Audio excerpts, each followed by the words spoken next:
إن الحمد لله نحمده ونستعينه ونستغفره ونعوذ بالله من شرور أنفسنا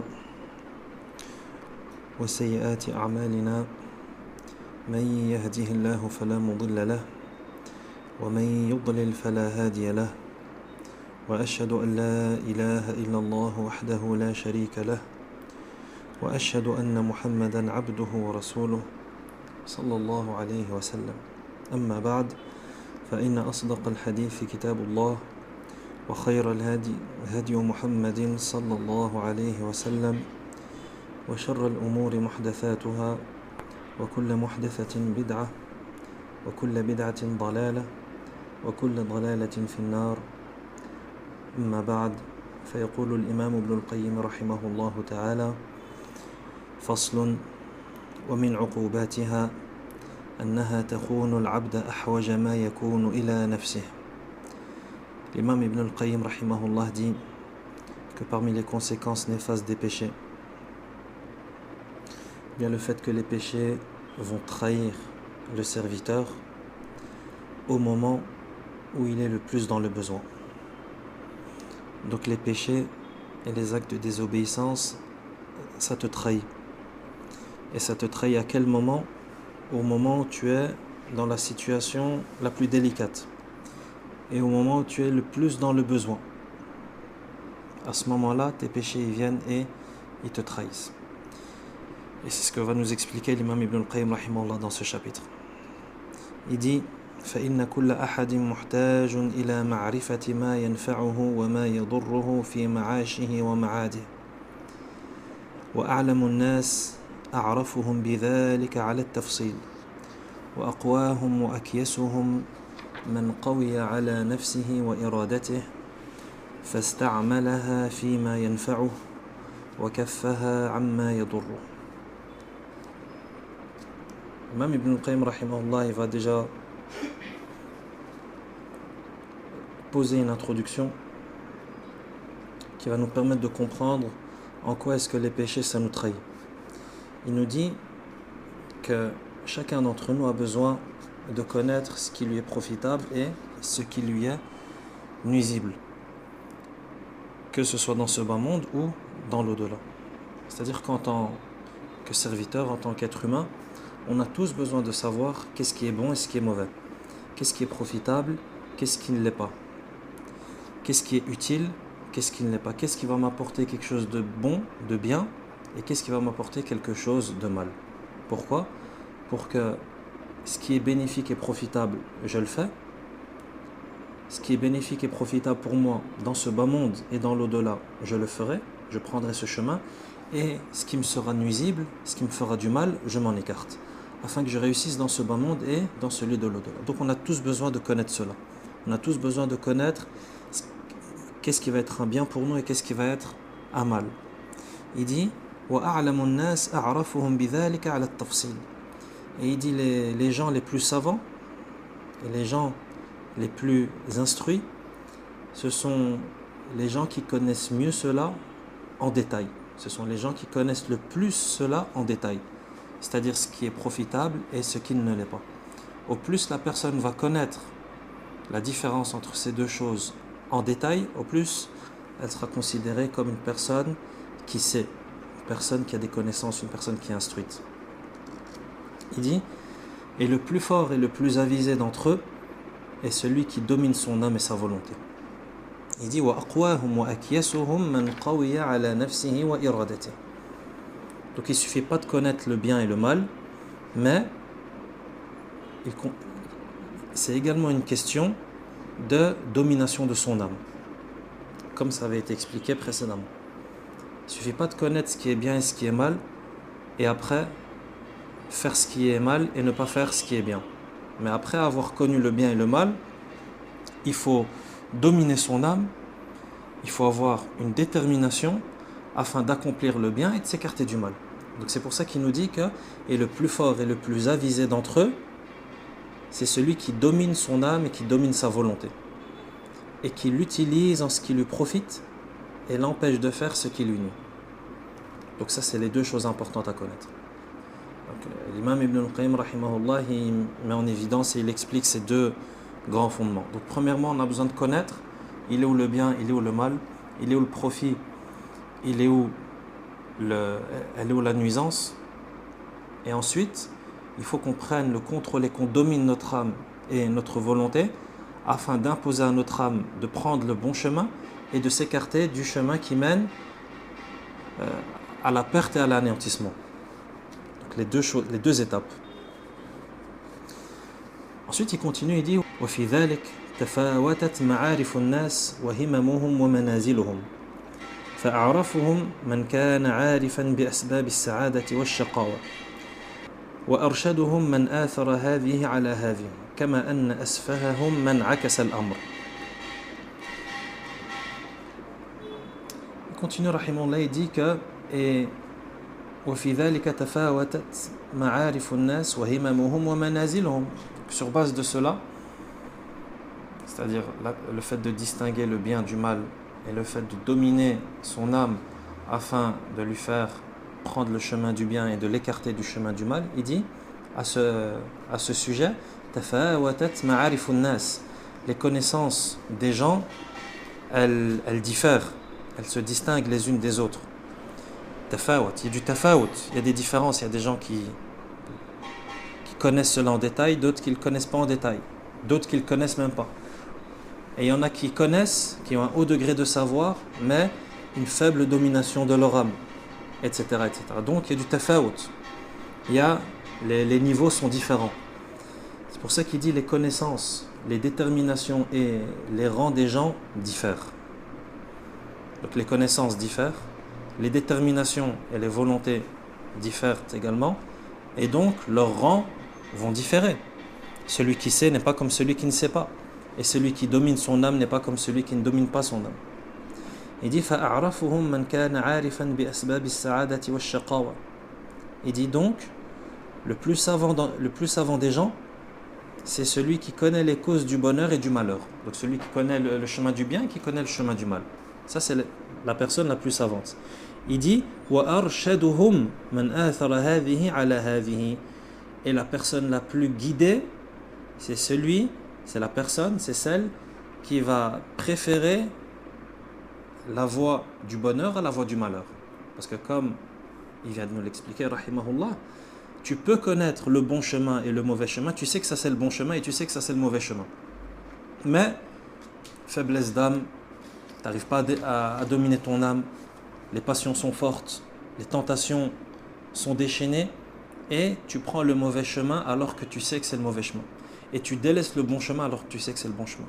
C'est pour ça qu'il dit, la personne la plus savante, c'est celle qui connaît le mieux le bon du mauvais chemin, qui distingue le mieux le bon du mauvais chemin, qui connaît le mieux la différence entre ces deux chemins. Et il dit ensuite, et la personne la plus guidée, c'est celle qui va préférer le bon chemin au mauvais chemin. Donc encore une fois, on revient à ce grand principe dans la religion qui nous dit que, en réalité, l'objectif, c'est pas la science, c'est le savoir. C'est pas un objectif en soi. Maintenant, tu sais que ce chemin, c'est le droit chemin. Et c'est le chemin qui va être profitable et qui va être bénéfique. Et que l'autre chemin, c'est le mauvais chemin, le chemin du mal, le chemin des turpitudes, le chemin de la débauche. Et c'est le chemin qui va causer ta perte et qui va causer ton anéantissement et ton humiliation dans les deux mondes. Mais toi, tu prends le mauvais chemin. Alors que tu sais que c'est le mauvais chemin. Est-ce que ton savoir t'a été utile? Est-ce que ton savoir t'a été bénéfique? Donc, en islam, le savoir, c'est pas un but. C'est pas un objectif. Mais le savoir, c'est une étape, c'est un moyen de mettre en pratique. Tu sais que ce chemin, il est bien, prends-le. Et tu sais que ce chemin, il est mal, évite-le. C'est pour ça qu'il dit وَأَرْشَدُهُمْ. La personne qui sera la plus guidée d'entre eux, de ces gens, c'est celle qui va préférer le bon chemin au mauvais chemin. Donc la mise en pratique. كما أن أسفههم من عكس الأمر. Dit de la même manière que la personne la plus sotte, la plus faible d'esprit, c'est celle qui va faire l'inverse.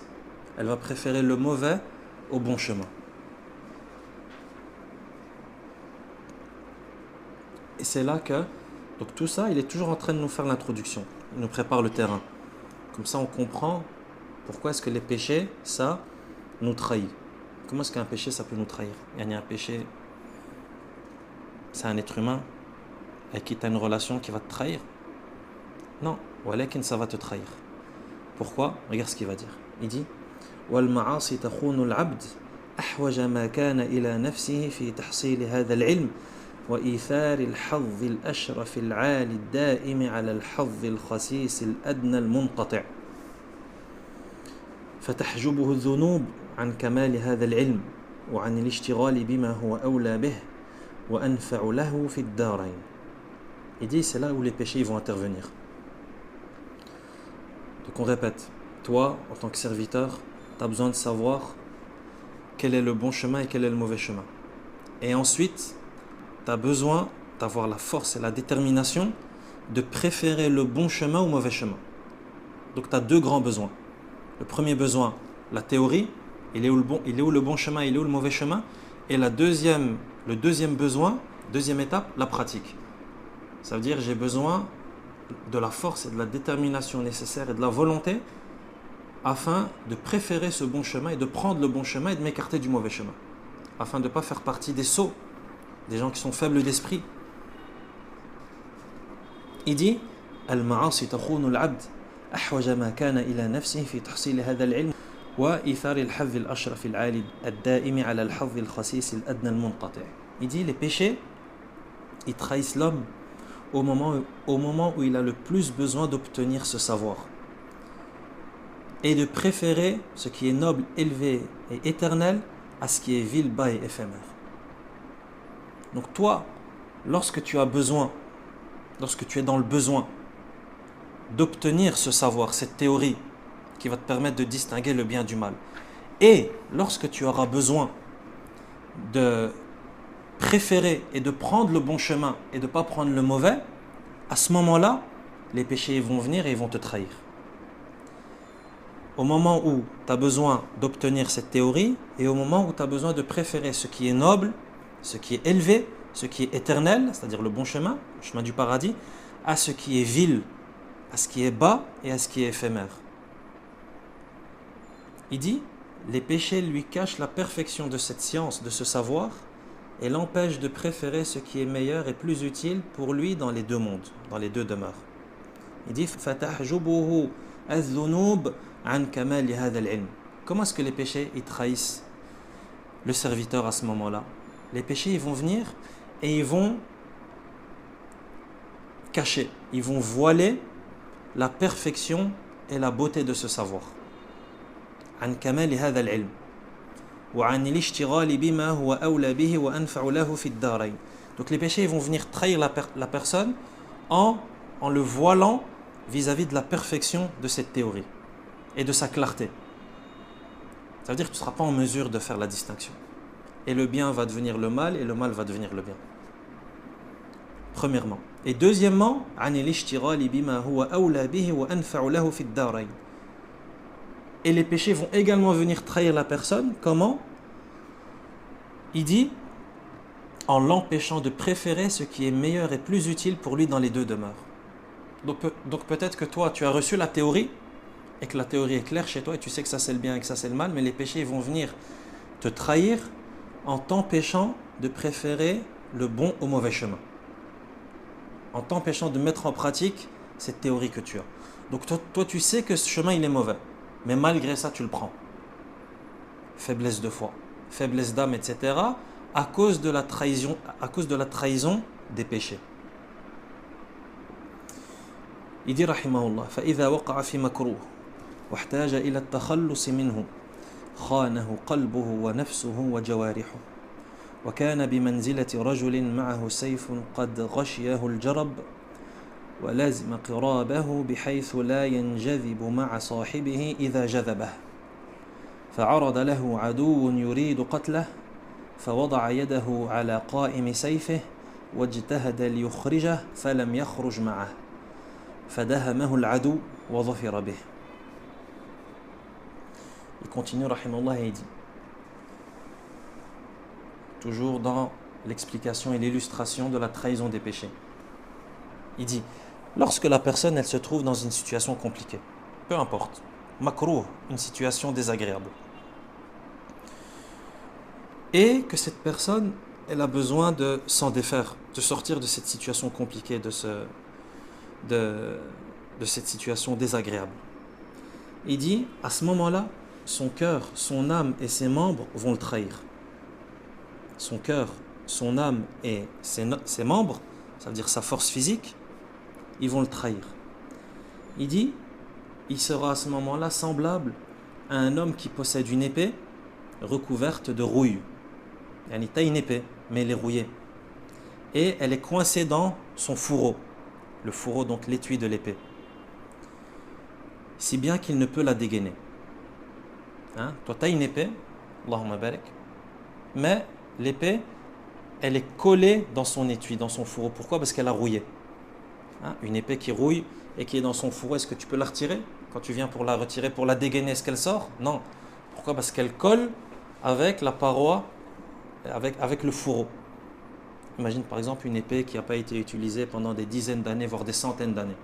Imagine par exemple les épées qu'on retrouve dans les sites archéologiques et qui remontent à des centaines d'années et qui sont encore dans leur fourreau. Est-ce qu'on peut les retirer? Là.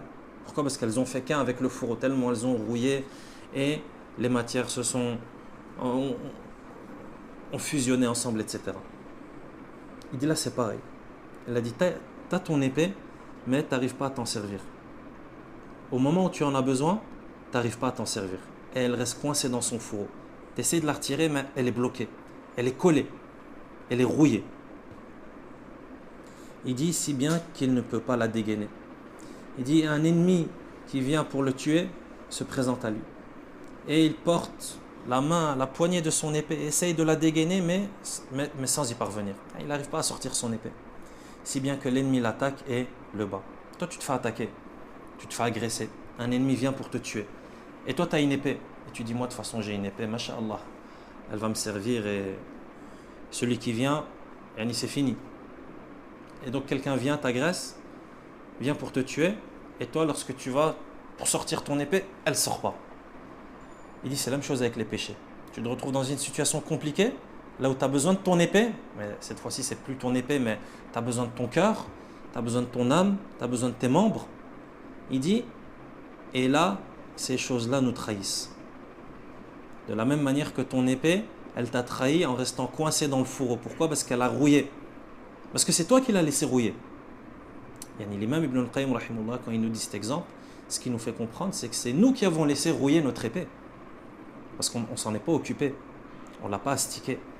On ne l'a pas nettoyé. On ne lui a pas fait les soins nécessaires. C'est la même chose avec le cœur. C'est la même chose avec les actes de désobéissance. Lorsque tu te retrouves dans des situations où tu as besoin de tes capacités, tu as besoin de ton cœur, tu as besoin de ton âme, tu as besoin de tes membres, tout le monde va te trahir. Et tu vas te retrouver tout seul. Les péchés te trahissent et tu ne trouveras ni ton cœur, ni ton âme, ni tes membres. Nas'Allah al-afiyata wassalam. Et l'ennemi, bien entendu, il a en face de lui une personne désarmée. Et donc, tu te fais dévaster. Il dit كذلك القلب يصدأ بالذنوب ويجرب ويصير مثخنا بالمرض فإذا احتاج إلى محاربة العدو به لم يجد معه شيئا والعبد إنما يحارب ويصاول ويقدم بقلبه والجوارح تبع للقلب فإذا لم يكن عند ملكها قوة يدفع بها فما ظن بها. Il dit, c'est la même chose pour le cœur. Après avoir donné l'exemple de l'épée qui se rouille et qui reste bloquée dans le fourreau, il dit c'est la même chose pour le cœur. De la même manière que l'épée elle rouille, le cœur aussi il rouille. Et comment est-ce que le cœur il rouille? Par les péchés. Ça veut dire que les péchés, ça provoque une rouille dans le cœur, des couches. Comme ça a été vu précédemment. Dans le verset où Allah dit Kalla bal rana ala qulubihim. Rana ala qulubihim. Donc Allah il nous parle de cette rouille qui vient envelopper les cœurs dans le Coran, dans Surat al-Mutaffifin. Il dit de même, le cœur il est rouillé par les péchés. si bien qu'il est dévasté par la maladie. Et lorsqu'il a besoin de combattre l'ennemi, il ne trouve rien. Quelqu'un peut se poser la question et dire, en quoi est-ce que mon cœur va me servir lorsque je me retrouve face à un ennemi? Alhamdulillah, je suis armé, je suis baraqué, je fais tel sport de combat. Là. Tout ça, tu peux mettre de côté. Tout ça, tu peux mettre de côté si tu n'as pas de cœur. Comme va nous l'expliquer l'imam Ibn al-Qayyim, rahimahullah. Il dit, or, l'homme ne combat, n'attaque et n'avance que par son cœur. Yani la première chose qui te sert dans ta vie, que ce soit pour te défendre, ou pour progresser dans ta vie, ou peu importe, c'est ton cœur. Il dit, or, l'homme ne combat, n'attaque et n'avance que par son cœur. Et les membres ne font que suivre le cœur. Si celui qui les dirige n'a pas de force pour combattre, alors que dire des membres? Yani toi, matériellement, tu as tout ce qu'il faut. Matériellement. Masha'Allah. Tu as toutes les armes pour combattre l'ennemi qui t'agresse. Tu maîtrises tous les sports de combat pour du corps à corps. Physiquement, tu es au top. Cardio, tu es au top. Masha'Allah. Mais si le cœur, il n'est pas là, comment est-ce que tu vas faire pour combattre? Il dit, si celui qui dirige n'a pas de force pour combattre, comment est-ce que les membres ils vont combattre? C'est qui dirige dans le corps? Il dit, rahimahullah, les membres ne font que suivre le cœur. Donc le cœur, c'est le roi. C'est lui le dirigeant dans le corps. Comme a dit le prophète, sallallahu alayhi wa sallam, ala inna fil jasadi mudra, idha saluhat salaha al jasadu kullu, wa idha fasadat fasada al jasadu kullu, ala wa hiya al qalb. Il dit, n'est-ce pas que dans le corps, il y a un morceau de chair qui, si il se réforme, tout le corps se réforme, et si il se corrompt, tout le corps se corrompt, n'est-ce pas que c'est le cœur. Donc le cœur, c'est le roi, c'est le dirigeant, c'est celui qui donne les ordres. Donc si toi, de par ton corps et de par tes équipements et de par tout ça, tu es au top, mais que le cœur, il n'a aucune force, comment est-ce que tu vas pouvoir mettre à exécution cette force? Si le donneur d'ordre, il est mort, et il n'a pas de force, et il est faible, et il est impuissant, et il est recouvert de rouille, c'est pas possible. Voilà pourquoi il dit, si celui qui les dirige, c'est-à-dire celui qui dirige les membres du corps, n'a pas de force pour combattre, alors que dire des membres? Il continue, rahimahullah, il dit, وَكَذَلِكَ النَّفْسِ فَإِنَّهَا تَتَخَنَّثُ بِالشَّهَوَاتِ وَالْمَعَاصِي وتضعف أعني النفس المطمئنة وإن كانت الأمارة تقوى وتتأسد وكلما قويت هذه ضعفت تلك فيبقى الحكم والتصرف للأمارة وربما ماتت نفسه المطمئنة موتا لا يرجى معه حياة فهذا ميت في الدنيا ميت في البرزخ غير حي في الآخرة حياة ينتفع بها بل حياته حياة يدرك بها الألم فقط. Il dit c'est la même chose pour l'âme. Après avoir détaillé la chose pour le cœur et les membres du corps, il dit c'est la même chose pour l'âme, al-nafs. Il dit l'âme, elle est également infectée par les désirs et les péchés. De la même manière que le cœur, il rouille, l'âme, elle est également attaquée et infectée par les virus des désirs et des péchés. Et cette âme, dans ce cas-là, elle va faiblir, elle va devenir de plus en plus faible. Et il dit, rahimahullah, je veux parler de l'âme sereine. De l'âme sereine. On a l'âme al-mutma'inna, l'âme sereine, tranquille, et on a l'âme al-ammara, celle qui incite beaucoup au mal. Donc il dit, l'âme qui est sereine, sous l'effet des désirs et des péchés, elle va faiblir petit à petit. Il dit alors que l'âme incitatrice au mal, elle va se renforcer. Pourquoi? Parce que les péchés et les désirs vont venir affaiblir l'âme qui est sereine et tranquille et ils vont venir renforcer l'âme qui incite au mal. C'est comme s'il y avait un combat entre les deux âmes, l'âme sereine et l'âme qui incite au mal. Il dit alors que l'âme incitatrice au mal, elle va se renforcer. Il dit plus l'une se renforce, plus l'autre faiblit. Au plus l'une elle va se renforcer, au plus l'autre elle va faiblir. Au plus l'une augmente, au plus l'autre elle va diminuer. Il dit, et c'est pourquoi c'est l'âme incitatrice au mal qui va finir par régner. Au fur et à mesure que les désirs et les péchés vont augmenter et vont prendre de l'importance, c'est l'âme qui incite au mal qui va régner. C'est elle qui va donner les ordres. Maintenant on va faire le mal, on va plus faire le bien. Pourquoi? Parce qu'elle prend du pouvoir. Il dit plus encore, l'âme sereine, al-nafsul mutma'inna, il dit elle peut même mourir d'une mort dont on n'espère plus aucune vie. C'est-à-dire, elle meurt si bien que c'est difficile d'espérer une vie après cette mort. Il dit, par conséquent, l'homme sera mort dans le monde de la tombe et il ne sera pas non plus vivant dans l'au-delà d'une vie qui lui sera profitable. Mais sa vie ne lui servira qu'à ressentir les souffrances. Dans l'au-delà, la personne qui se retrouve dans ce cas-là, qu'Allah nous en préserve, ce n'est pas une vie qu'elle va vivre. Ce n'est pas une vie, ce n'est pas une véritable vie. Mais c'est une vie qui va juste lui servir à connaître les souffrances. Et imagine cette vie. Une vie qui te sert juste à te faire châtier et à connaître le mal, le châtiment, les supplices et la souffrance. C'est une vie ça. C'est pour ça qu'il dit, et dans l'au-delà, il ne sera pas vivant, mais il vivra d'une vie qui lui servira juste à ressentir les souffrances. Waliyadhu billah.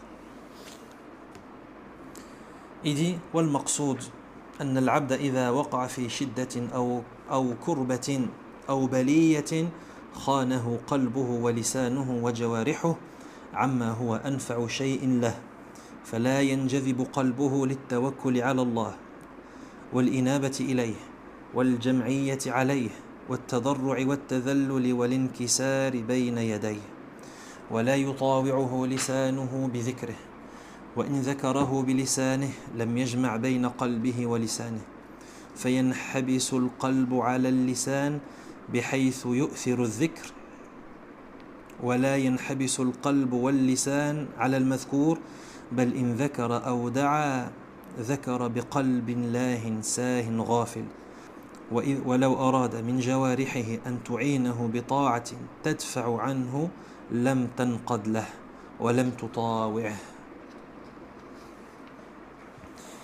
Il dit rahimahullah, en somme, lorsque la personne elle tombe dans une difficulté, إذا وقع في شدة, une situation compliquée, une situation difficile, أو كربة أو بلية, bien dans une épreuve difficile, une calamité ou autre, il dit خانه قلبه ولسانه وجوارحه عما هو أنفع شيء له. À ce moment-là, à cause des péchés, son cœur, sa langue et ses membres du corps le trahissent et l'écartent de ce qui lui est le plus profitable. Au moment où tu as besoin de ton cœur pour prendre les bonnes décisions, et tu as besoin de ta langue pour dire les bonnes choses, et tu as besoin de tes membres du corps pour faire les bons gestes, pour faire les bons mouvements, pour prendre le bon chemin, à ce moment-là, trahison, haute trahison. Comme ça se passe dans les États, dans les pays. Haute trahison.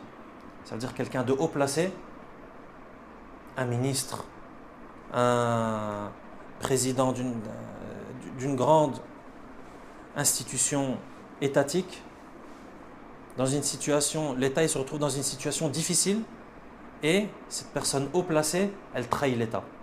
Si bien que l'État, il tombe à cause de cette trahison. C'est ce qu'on appelle une haute trahison. Comme par exemple, donner des informations à l'ennemi, par exemple, en situation de guerre. Il y a une guerre entre deux États et, par exemple, un grand général d'une armée va livrer des informations à l'armée ennemie. Trahison, haute trahison. C'est la même chose ici. Tu te retrouves dans une situation difficile, une guerre. Tu te fais attaquer par le shaitan. Il veut que tu fasses le mal. Il veut que tu commettes le péché. Tu es dans une situation de combat, de lutte. À cause des péchés, ton cœur, qui est ton meilleur allié et qui est le dirigeant dans ton cœur, dans ton corps, il va te trahir. Ta langue, elle va te trahir et tes membres, les membres de ton corps vont te trahir. Et ils vont t'écarter de ce qui te sera le plus profitable. Ça veut dire que tu ne vas pas faire la bonne chose en réalité. Tu ne vas pas réagir de la bonne manière. Nas'allah al-afiyata wa salam. Il dit, son cœur n'est pas attiré vers la confiance en Allah. Comment est-ce que ton cœur il te trahit? Il te trahit dans le sens où tu ne seras pas attiré et tu ne seras pas tenté de mettre ta confiance en Allah. Ton cœur il te trahit. Il dit le repentir. Ton cœur il ne sera pas attiré par le repentir vers Allah et le retour vers lui, son invocation et son imploration, le fait de s'humilier devant Allah. Il dit, et s'il le mentionne par la langue, il ne réunit pas en cela entre son cœur et sa langue. Ça veut dire que même si tu arrives à faire du dhikr à ce moment-là, le cœur il n'y est pas. Donc c'est juste du dhikr avec la langue et ce n'est pas du dhikr avec le cœur également. Alors qu'on sait que ce qui est demandé du musulman, c'est lorsqu'il fait du dhikr, lorsqu'il mentionne Allah, c'est que la langue travaille avec le cœur. C'est-à-dire qu'il y a une connexion entre les deux. C'est pas juste du dhikr qu'on fait avec notre langue, subhanallah, alhamdulillah, la ilaha illallah, hasbi Allah wa ni'mal wakil, la hawla wa la quwwata illa billah. Il y a des mots une langue qui bouge seulement. Non, il y a aussi le cœur, il doit être présent. Je médite sur ce que je dis, j'y crois, je fais travailler le cœur. Il dit, et même si il fait du dhikr avec sa langue, le cœur il n'y est pas. Il dit, le cœur emprisonne la langue en ne choisissant pas d'invoquer, mais ni le cœur ni la langue ne s'abstiennent de ce qui se dit parmi les gens. Pire encore, s'il mentionne ou invoque, c'est d'un cœur distrait, absent et inattentif. Et s'il veut que ses membres l'aident à accomplir un acte d'obéissance, il le rejette et ne s'y soumettent pas. Donc en gros, il nous dit quoi l'imam Ibn al-Qayyim rahimahullah, c'est que lorsqu'il s'agit d'invoquer Allah, il va y avoir trahison également. Pourquoi? Parce que le cœur, il va s'emprisonner, il va se refermer. Si bien que c'est juste la langue qui travaille. Si elle travaille, c'est juste elle qui va travailler. Et le cœur, il est absent. Il dit de même pour les membres. Lorsque la personne a besoin que ses membres travaillent pour faire du bien, ou bien pour s'abstenir de faire du mal, il dit quoi? Il dit, les membres, ils vont refuser d'obéir. Pas d'obéissance. Et ils ne se soumettent pas à l'ordre que tu leur envoies. Trahison. De la même manière que le pays, lorsqu'il avait besoin du général pour faire telle et telle chose en temps de guerre, haute trahison. Au lieu de s'exécuter, qu'est-ce qu'il fait? Lui, il collabore avec l'ennemi. C'est ça qui se passe. Lorsque tes membres, ils ne t'obéissent pas, quelque part, ils collaborent avec l'ennemi aussi. Avec le shaitan, avec l'âme incitatrice au mal.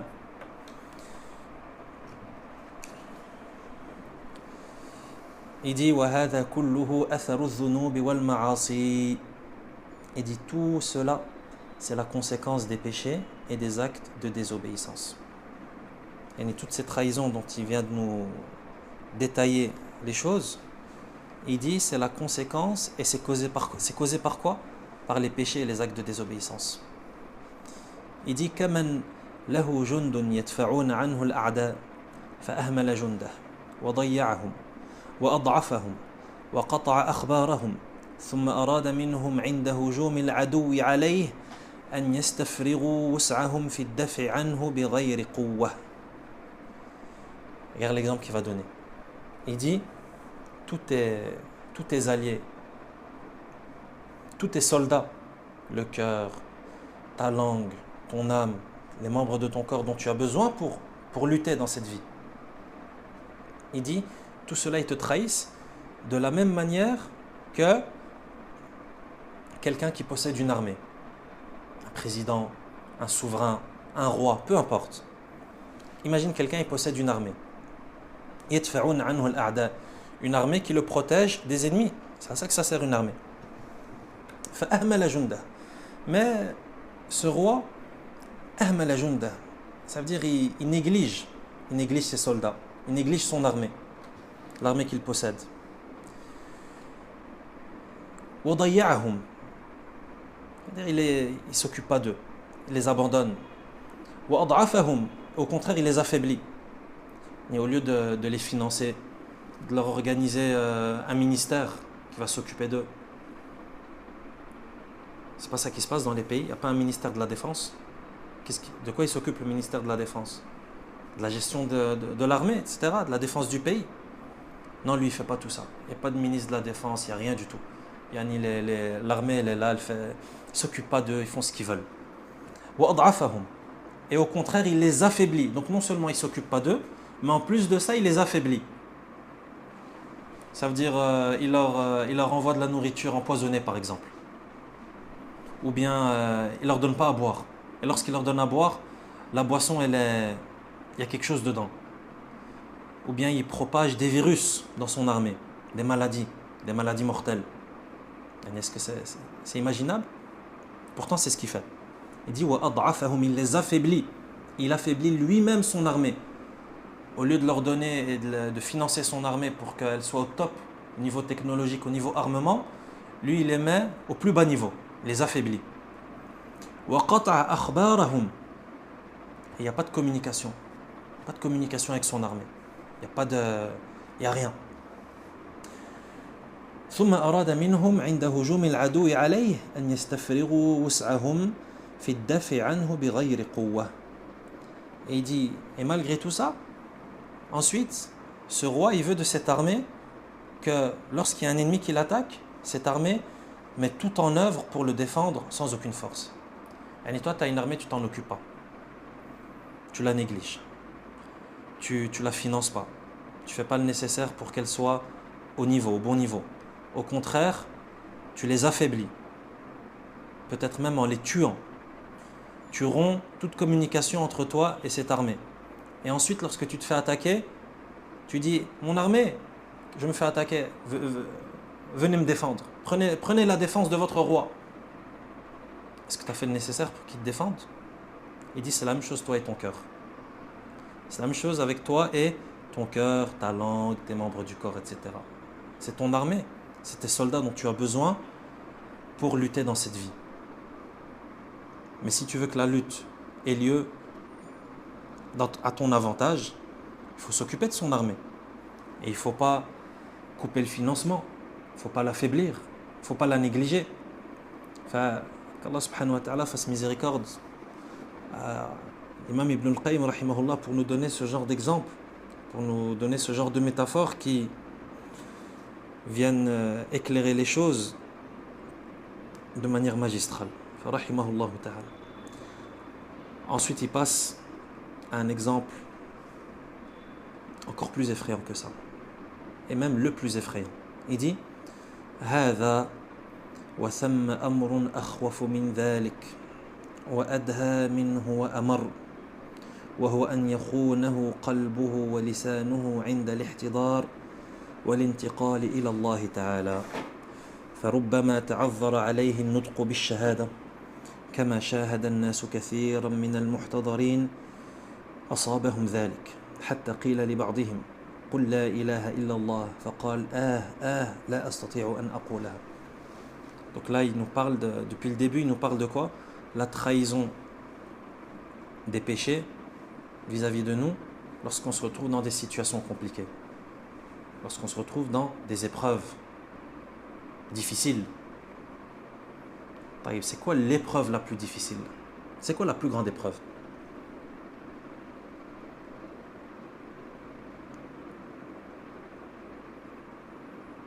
Tant qu'on est dans l'exemple des épreuves, c'est quoi l'épreuve avec un grand E?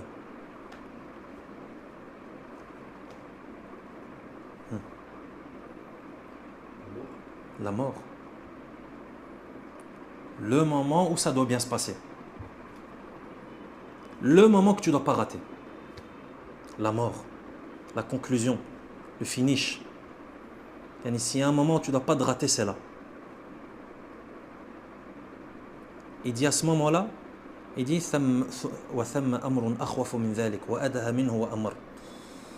il dit, il y a une chose encore beaucoup plus effrayante que ça, beaucoup plus douloureuse et beaucoup plus amère que tout ce qui vient d'être dit.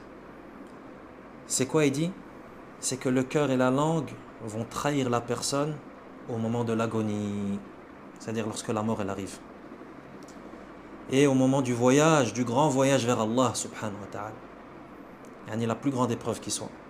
Il dit à ce moment-là, il va y avoir également haute trahison.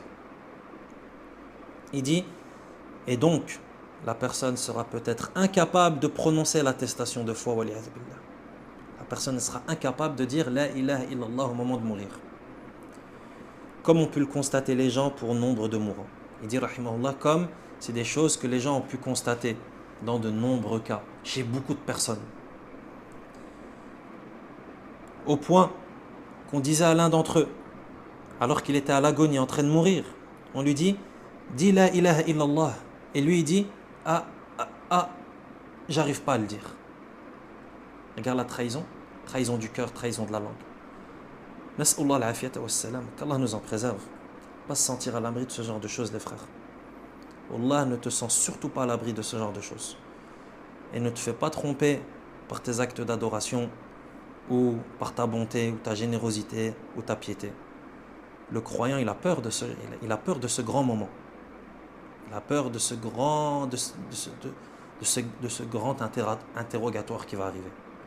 Et de cette grande épreuve lorsque la mort elle va arriver. Le moment où il faut que ça se passe bien. Voilà pourquoi est-ce que les salafs, rahimahumullah, une des invocations qu'ils disaient le plus, c'était justement l'invocation de la bonne conclusion. Husnul khitam. De manière différente, de différentes formules. Walakin, invoquer Allah subhanahu wa ta'ala pour que la conclusion se termine bien. Pour que la conclusion elle ait lieu de la meilleure des manières. La conclusion, c'est-à-dire la conclusion de ta vie. Ça veut dire lorsque tu sors de ta vie, lorsque la mort elle arrive, Allah il t'accorde une belle fin. Tu meurs dans une bonne situation.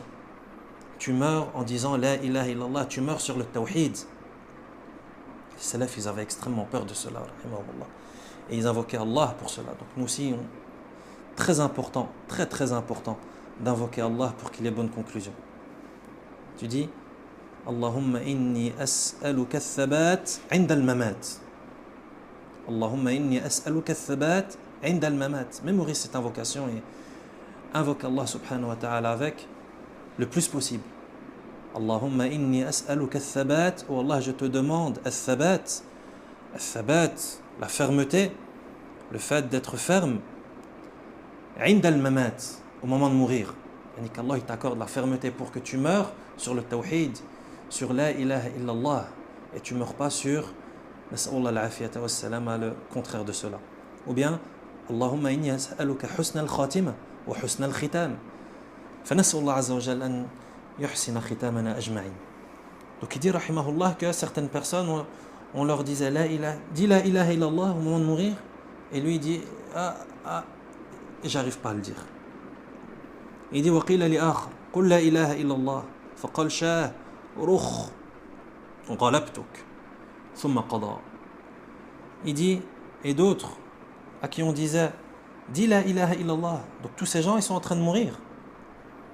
On lui dit dis la ilaha illallah, et lui il dit roi, tour, je t'ai battu, et puis il meurt.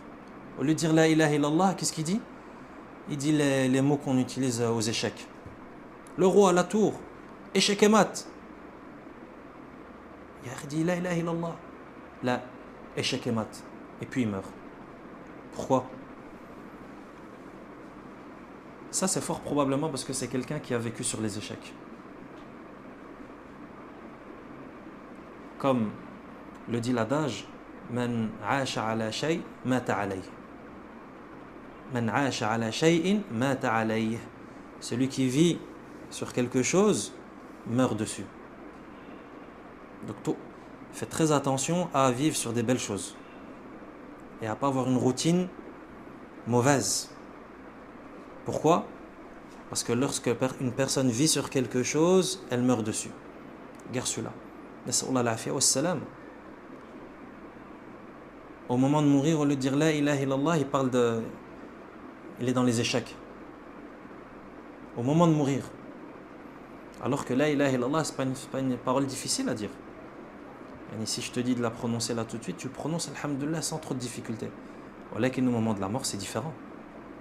Comme l'imam Ibn al-Qayyim va nous l'expliquer. Au moment de la mort, c'est différent, les choses elles diffèrent. On est dans une autre situation, le contexte il est complètement différent. Il dit وقيل لآخر قل لا إله إلا الله فقال يا رب قائلة يوما وقد تعبت كيف الطريق إلى حمام من جابي. Un autre on lui dit la ilaha illallah, et il sort un vers de poésie pour sa bien-aimée. Et il a envie de rejoindre sa bien-aimée. Il dit elle est où min jab? Elle est où? Thumma qada. Et ensuite il meurt. Il meurt sur cette parole. Au lieu de mourir sur la ilaha illallah, il meurt sur elle est où ma bien-aimée min jab? Comment je fais pour arriver chez elle? وقيل لآخر قل لا إله إلا الله فجعل يهذي بالغناء ويقول تننا تنتنا حتى قضى. Un autre, on lui dit dis la ilaha illallah, il est en train de mourir. Et lui, il dit quoi? Il divague et il chante. Il dit des mélodies. Tanana tantana.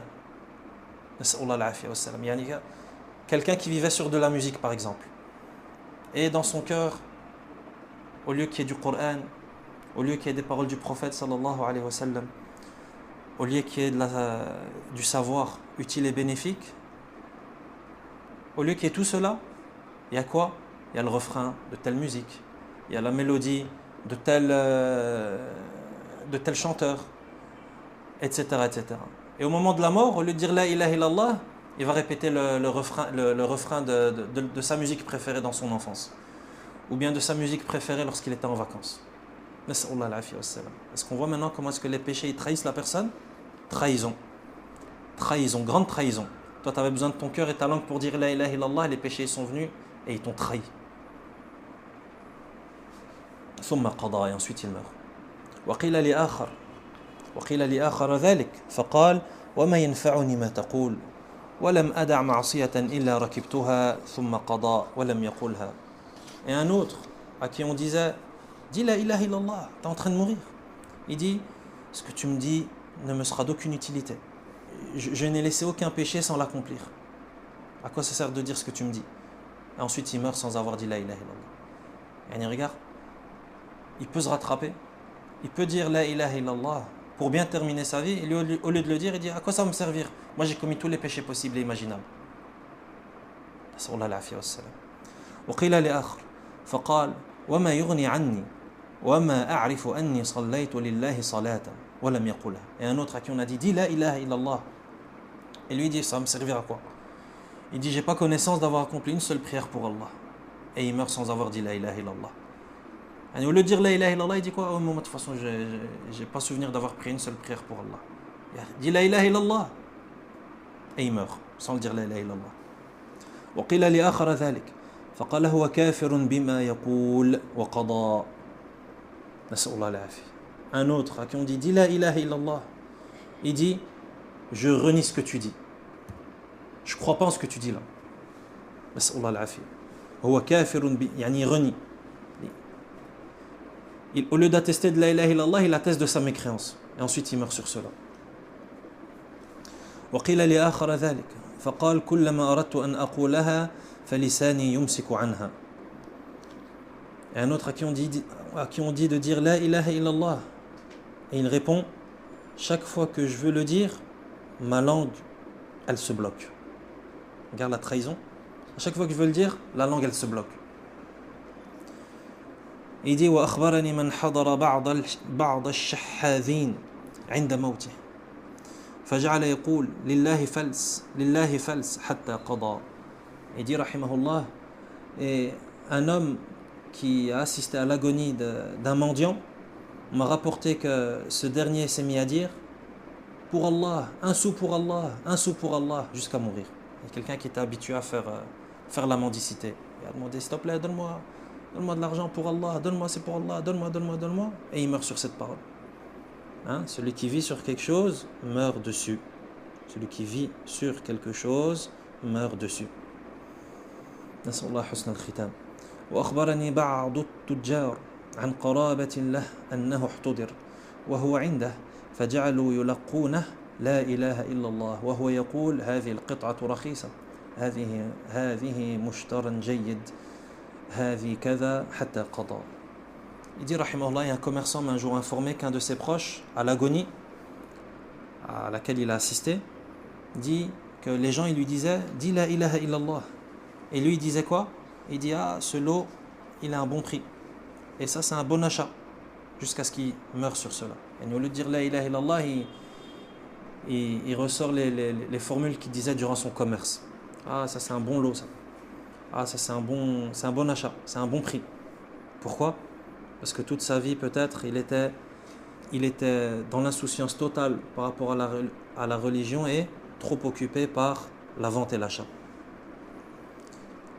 نسأل الله حسن الختام Il dit وسبحان الله كم شاهد الناس من هذا عبرا والذي يخفى عليهم من أحوال المحتضرين أعظم وأعظم.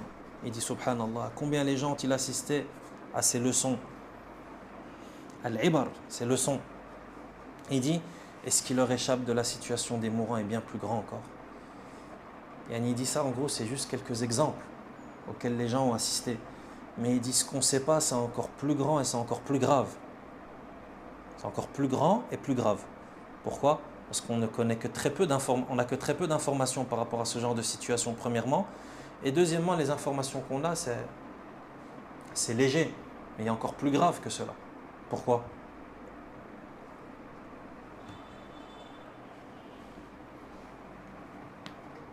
Pourquoi est-ce qu'il dit ça lui-même, Ibn Qayyim rahimahullah ? Ça veut dire ce qu'on ne sait pas, c'est encore plus grave. Ça n'a pas été dit. Ça n'a pas été dit. Et ni toi, quand tu as quelqu'un dans ta famille, par exemple, tu as un proche. Généralement, lorsque tu assistes à l'agonie de quelqu'un, c'est que tu es un de ses proches. C'est pas n'importe qui assiste à l'agonie de quelqu'un qui est en train de mourir. Mais c'est ces gens les plus proches. Cercle privé. Taïb, si ça se passe mal, est-ce que les proches ils vont aller dire aux gens, ah tu sais, moi j'avais un proche, il est mort dans un état. Là, les gens, alhamdoulilah, c'est un bon comportement. Ce qu'on appelle as-sitr, le fait de dissimuler les défauts. Donc les gens ils dissimulent les défauts. Ça veut dire que ce qu'on ne sait pas, c'est encore plus grave que ça. Nas'Allah al-afiyya. Il dit وَإِذَا كَانَ الْعَبْدُ فِي حَالِ حُضُورِ ذِهْنِهِ وَقُوَّتِهِ. Là, il va nous expliquer pourquoi est-ce qu'au moment de mourir, c'est le moment le plus compliqué pour dire cette parole. Pour pas qu'on soit trompé. La ilaha illallah, voilà, je vais mourir, je vais dire la ilaha illallah. Comme je dis aujourd'hui la ilaha illallah. Là, c'est pas comme ça que ça se passe.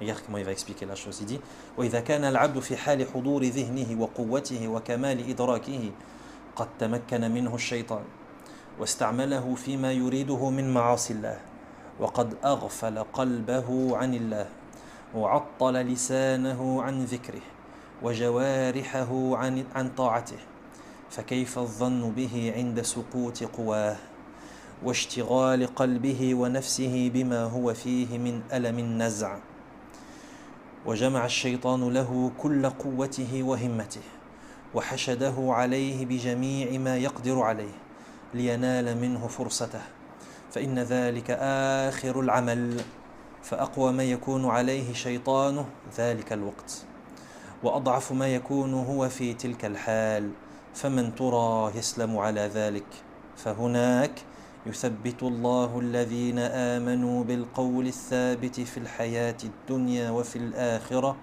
ويضل الله الظالمين ويفعل الله ما يشاء. Il dit rahimahullah, si le serviteur, l'homme, le serviteur, lorsqu'il dispose de toute sa raison et de toute sa perception et de toute sa force, le shaitan, il arrive à prendre le dessus sur lui et l'utiliser et le manipuler dans ce qu'il veut parmi la désobéissance à Allah, en écartant son cœur de la mention d'Allah, en empêchant sa langue de le mentionner et ses membres de lui obéir. Il dit, si toi, lorsque tout va bien, tu es en bonne santé, tu es dans ton quotidien, tu es dans ta routine, tu es au meilleur de tes capacités, à ce moment-là, le shaitan, il arrive à t'égarer. Il dit, et il arrive à t'utiliser dans le mal et dans la désobéissance, et à t'écarter du zikr, à faire en sorte que tu fasses pas du zikr, et en empêchant ta langue de mentionner Allah, en empêchant tes membres d'obéir à Allah. Et ça, lorsque tu es au meilleur de ta forme, et lorsque tu es avec toutes tes capacités.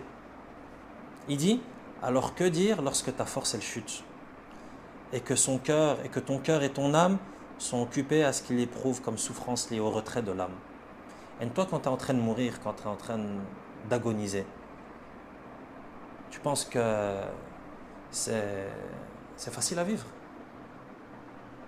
Le prophète sallallahu alayhi wa sallam, lui-même, alors que c'est le prophète sallallahu alayhi wa sallam, alors qu'il était à l'agonie, il disait Inna lil mawti la sakarat. Les affres de la mort sont terribles. Et ici, nous, on se plaint lorsque on est malade, lorsqu'on a une grippe, ah, j'ai mal. Lorsque tu te tords la cheville, ah, ma cheville elle me fait mal. Lorsque tu te coupes un membre, c'est douloureux. Lorsque tu perds un membre, c'est douloureux. Que dire lorsque tu meurs? Pourquoi? Parce que toi, par exemple, tu perds un membre. Allah m'en préserve ainsi que toi. Tu te fais couper un membre. La douleur, elle est atroce ou pas? Elle est atroce. Pourtant, c'est une petite douleur en réalité. Pourquoi? Parce que la douleur, elle concerne juste cette partie du corps qui a été coupée. N'est-ce pas? Et toi, imagine quelqu'un qui travaille par exemple dans la menuiserie avec des scies électriques, etc. Et il coupe du bois, etc. Et sans faire exprès, il fait passer sa main et toute sa main elle part. Douloureux ou pas douloureux? Très douloureux. Pourtant, c'est une petite douleur proportionnellement à la mort. Pourquoi? Parce que la douleur, elle concerne juste la partie de ton corps en rapport avec ta main. La partie de ton corps en rapport avec ta main. Lorsque tu meurs et que ton âme, elle se fait arracher de ton corps, ton âme, elle sort en entier de ton corps. C'est tout ton corps qui souffre. C'est plus juste la main. C'est tout ton corps qui souffre. Imagine la douleur. Donc toi, tu es à l'agonie, tu es en train de souffrir de la pire des souffrances possibles et imaginables. Il te dit, lorsque ta force, elle chute, lorsque tu es à l'agonie, tu n'as pas la même force que lorsque tout va bien. De la même manière que lorsque tu as une grippe, tu n'as pas la même force que lorsque tu es en bonne santé. Lorsque tu as une grippe, tu es alité, tu n'arrives peut-être même pas à lever un doigt. Pourquoi? Parce que ta force, elle chute à cause de la maladie. La mort, la force, elle disparaît carrément. Va demander à quelqu'un qui est à l'agonie de faire quelque chose. Abadan. À l'agonie, tu n'as plus de force. Il dit, son cœur et son âme sont occupés à ce qu'il éprouve comme souffrance liée au retrait de l'âme. Al-naz'a, le retrait de l'âme. Il dit, et à cet instant, c'est-à-dire à cet instant où tu es le plus faible, là où tu n'as plus de force, là où tu souffres d'une douleur inédite pour toi, il dit, à cet instant, le shaitan il arrive. Et lui, il va concentrer toutes ses forces et toute son attention sur toi. Il dit, et il va mobiliser tout ce qu'il peut afin de saisir cette dernière occasion. Yani toi, quand tu étais au plus haut niveau, alhamdoulilah, tu es en bonne santé, Allahumma barak, tu fais des actes, tu fais des actes d'obéissance, tu accomplis des actes vertueux, et le shaitan, il arrive à t'égarer. Et il arrive à t'écarter du droit chemin. Alors que tu es au top niveau. Alors que tu es fil masjid al-haram. Tu es devant la Kaaba. Et même devant la Kaaba, le shaitan, il arrive à t'égarer. Alors que tu es dans le meilleur endroit du monde. Avec une foi qui déborde. Le shaitan, il est aussi. Est-ce que vous avez jamais vu des choses incroyables se passer devant la Kaaba? Des gens qui se battent? Ça arrive. Des péchés qui sont commis? Ça arrive.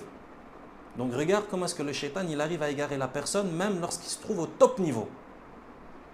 Que dire lorsque la personne, toutes les jauges, elles sont à zéro. Et il est dans une situation d'urgence maximale. Tous les voyants, ils sont rouges. Et une souffrance inédite, incroyable, nouvelle. Et son ennemi, il est puissance maximale. Le shaitan, une puissance maximale. Pourquoi? Parce que lui, il fournit tous les efforts. Fini. Pour lui, c'est le finish avec toi. Et c'est comme les coureurs de marathon. Ceux qui font des longs marathons.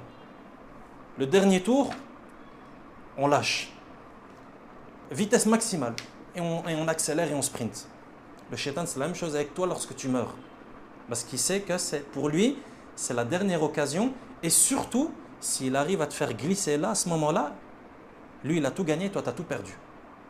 Pourquoi? Parce que le prophète sallallahu alayhi wa sallam dit Innamal a'malu bil khawatim. Les actes ne valent que par leur conclusion. Et lorsqu'une personne meurt dans une situation, elle sera ressuscitée sur cette situation. Voilà pourquoi est-ce que les salafs, ils avaient peur de la mauvaise fin. Ils avaient peur de la mauvaise fin. Et quelqu'un qui meurt avec une bonne fin, alhamdoulilah, c'est déjà un très bon signe pour lui. C'est déjà un très très bon signe. Mais quelqu'un qui meurt dans une situation délicate, désobligeante d'un point de vue religieux, c'est déjà pas un bon signe.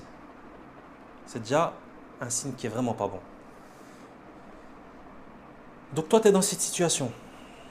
Et tu es au niveau 0 et le shaitan, il est en puissance maximale. Il dit, car c'est la dernière des œuvres, c'est la dernière occasion pour lui. C'est donc le moment où le shaitan concentre le plus de force sur lui. Et la situation en laquelle l'homme est le plus faible. Il dit, alors, qui peut être préservé en ce moment? Et comment est-ce que tu vas dire la ilaha illallah à ce moment? On réfléchit juste d'un point de vue logique. Concrètement, comment est-ce que tu dis la ilaha illallah à ce moment-là? Alors que toi, dans ton quotidien, quelquefois tu tombes malade, tu es dans ton lit et tu n'arrives peut-être même pas à bouger ta langue pour dire Bismillah ou quelque chose comme ça. Tu es tellement malade et tu as une migraine qui te fend la tête. Comment tu vas dire la ilaha illallah à ce moment-là? Et le shaitan en face de toi, qui fait tout ce qu'il peut. Il dit, alors qui peut être préservé en ce moment-là? Comment est-ce qu'on fait pour être préservé à ce moment-là? Il dit, c'est à ce moment-là que le verset 27 de Surat Ibrahim. يثبت الله الذين آمنوا بالقول الثابت في الحياة الدنيا وفي الآخرة ويضل الله الظالمين ويفعل الله ما يشاء. Allah, il n'y a qu'Allah qui peut te raffermir à ce moment-là. Parce que toi, tes forces, elles sont à 0. Donc même si tu pensais que tes forces allaient faire quelque chose, il n'y a plus de force déjà de aslan. À ce moment-là, il n'y aura plus de force. Allah affermit les croyants par une parole ferme en ce bas monde et dans l'au-delà, tandis qu'il égare les injustes et Allah fait ce qu'il veut. On comprend maintenant pourquoi est-ce que la fermeté à ce moment-là et le fait d'être ferme et stable et de dire la ilaha illallah au moment de la mort, ça ne peut venir que d'Allah subhanahu wa ta'ala. À ce moment où le shaitan, il est plus qu'hostile avec toi. On rapporte que l'imam Ahmed rahimahullah, il était tellement qu'il avait souffert dans la torture que lui a fait subir le dirigeant de l'époque, dans le cadre de l'épreuve qu'il a subie, rahimahullah, avec la création du Coran, tellement que ce qu'il a subi c'était fort, il s'évanouissait. Enfin, le moment il s'évanouissait et son fils lui disait, mon père dit la ilaha illallah. Et l'imam Ahmed il faisait un signe de non avec sa main. Il faisait un signe de non. Et puis lorsqu'il reprend ses esprits, son fils lui dit, mon père, tu perdais tes esprits et moi je te disais de dire la ilaha illallah. Et toi tu faisais non de ta main. Il disait, mon fils, le shaitan m'est apparu et il mordait sur son doigt et il disait, ah ya Ahmed, j'ai pas pu t'avoir. Et moi je lui disais non. Regarde comment est-ce que le shaitan, regarde le sprint là dont on vient de parler, le finish. Regarde comment est-ce que le shaitan met toutes ses forces avec la personne au moment de mourir. Il sait qu'avec l'imam Ahmed, khalas, une vie passée dans l'obéissance à Allah et dans la lutte dans le sentier d'Allah subhanahu wa ta'ala, un des plus grands imams de la sunna, qu'est-ce qu'il va faire avec lui? Il rentre par la porte de derrière et il essaye de faire dévier son cœur. Il essaye de faire rentrer dans son cœur la vanité et l'autosatisfaction. Ah Ahmed, durant toute ta vie j'ai pas réussi à t'égarer et t'es devenu un des plus grands imams et t'es trop fort pour moi. Comme ça l'imam Ahmed, ah ouais c'est vrai, j'ai vécu toute une vie, mashallah, le shaitan il n'a pas réussi à m'égarer. Tu meurs dans cet état-là. L'imam Ahmed rahimahullah, il a compris que s'il meurt dans cet état-là, il meurt avec un cœur dans lequel est rentré quelque chose juste avant de mourir. Et c'est comme s'il trébuche juste avant l'arrivée. Il lui dit non, non, non, non, non, non. Tant que l'âme n'est pas sortie, le combat il n'est pas fini. Tant que l'âme n'est pas sortie, le combat il continue. Rahimahullah rahmatan wasi'a. C'est pas pour rien que ces gens sont devenus des imams.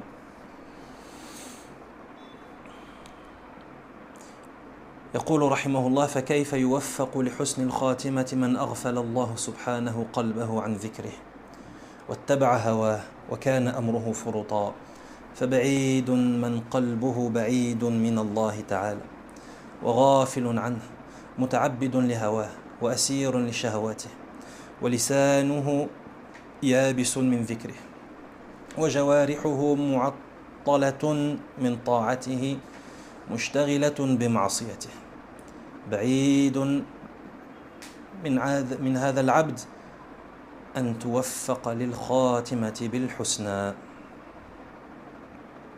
Il dit rahimahullah,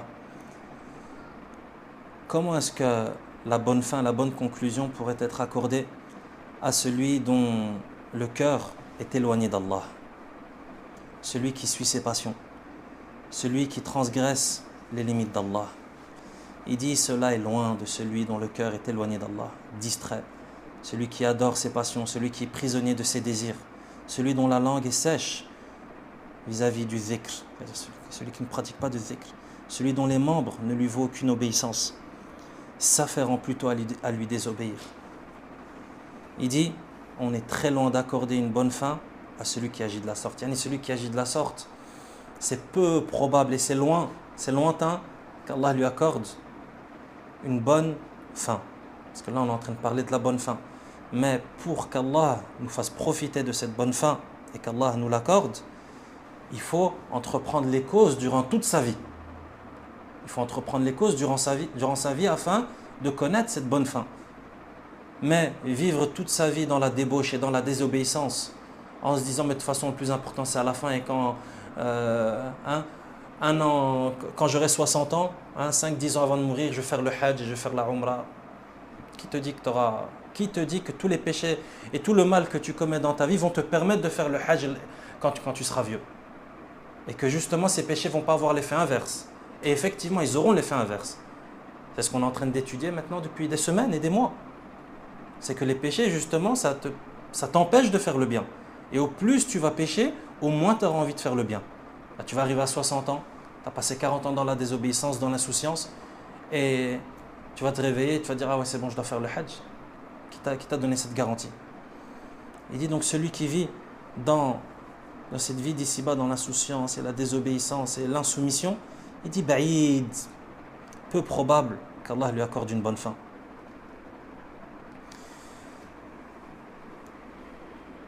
Il dit rahimahullah وَلَقَدْ قَطَعَ خَوْفُ الْخَاتِمَةِ ظُهُورَ الْمُتَّقِينَ وكأن المسيئين الظالمين قد أخذوا توقيعا بالأمان أم لكم أيمان علينا بالغة إلى يوم القيامة إن لكم لما تحكمون سلهم أيهم بذلك زعيم. Il dit par contre, la crainte d'une mauvaise fin, c'est-à-dire le fait de craindre et d'avoir peur de mourir sur quelque chose de mal, d'avoir une mauvaise conclusion de vie, il dit ça c'est quelque chose qui a brisé le dos des gens pieux et vertueux. Ça veut dire que ça c'est leur plus grande crainte. Les gens pieux, leur plus grande crainte c'est de quitter ce bas monde dans une situation qui n'est pas plaisante. Il dit alors que les malfaisants, c'est-à-dire ceux qui agissent mal, et les injustes, eux, c'est comme s'ils avaient signé un pacte de sûreté. Ceux qui agissent mal, c'est le contraire.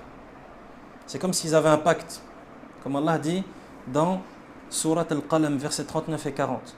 Ou bien avez-vous obtenu de nous des serments jusqu'au jour de la résurrection, nous engageons à vous accorder ce que vous avez décidé. Demande-leur qui d'entre eux en est garant. Et c'est comme si Allah leur avait donné une garantie. T'inquiète, tu vas rentrer au paradis. T'inquiète, tu vas mourir avec une bonne fin. C'est comme si les gens, les malfaisants, ils avaient reçu cette garantie d'Allah. Donc demande-leur, est-ce qu'ils l'ont reçu? On peut l'avoir?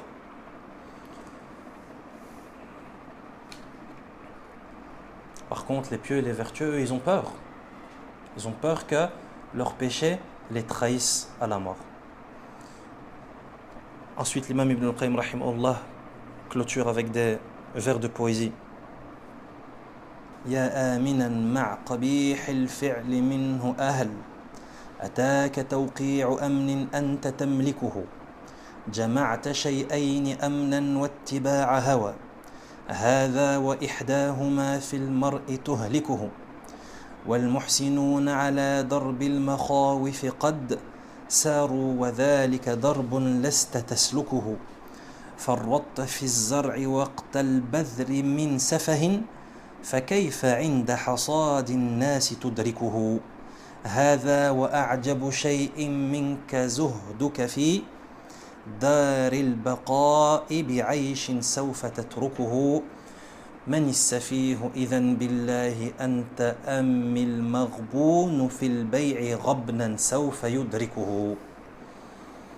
Il dit, ô toi qui penses être en sûreté alors que tu commets l'infamie, possèdes-tu un pacte de sûreté, possèdes-tu un pacte de sécurité, sous-entendu avec Allah, tu joins sécurité et suivi des passions. Et non seulement tu suis tes passions, mais en plus de ça, tu es sûr de toi. Alors qu'une de ces deux choses amène l'homme à la perdition. Les bienfaisants empruntent le chemin des peurs, mais c'est là un chemin que tu n'empruntes pas. Les bienfaisants, les pieux, les vertueux, eux, ils ont pris le chemin de la peur. Ils ont peur vis-à-vis de cette mauvaise fin. Et toi, tu n'as pas pris ce chemin de la peur. Par sottise, tu as été négligent au moment des semences, au moment où il fallait mettre les graines, semer, tu as été négligent. Alors, comment, lorsque les gens récoltent, en obtiendrais-tu quelque chose? Alors, comment, lorsque les gens ils vont venir récolter, comment est-ce que tu vas faire pour obtenir quelque chose? Les gens, ils ont semé et ils ont mis les graines afin de récolter les fruits par après. Et parmi ces fruits, la bonne fin. Toi, tu n'as pas planté les graines, mais tu viens et tu espères mourir d'une bonne faim. Il dit, et le plus étonnant chez toi, c'est que tu délaisses la demeure de l'au-delà pour une vie que bientôt tu abandonneras. Par Allah, comptes-tu parmi les sots, parmi les fous, ou ceux qui, dans la vente, sont victimes d'une tromperie, ceux qui se font arnaquer dans leurs achats et dans leurs ventes, mais que bientôt ils sauront, c'est-à-dire bientôt ils vont se rendre compte qu'en réalité ils se sont fait arnaquer dans leurs transactions.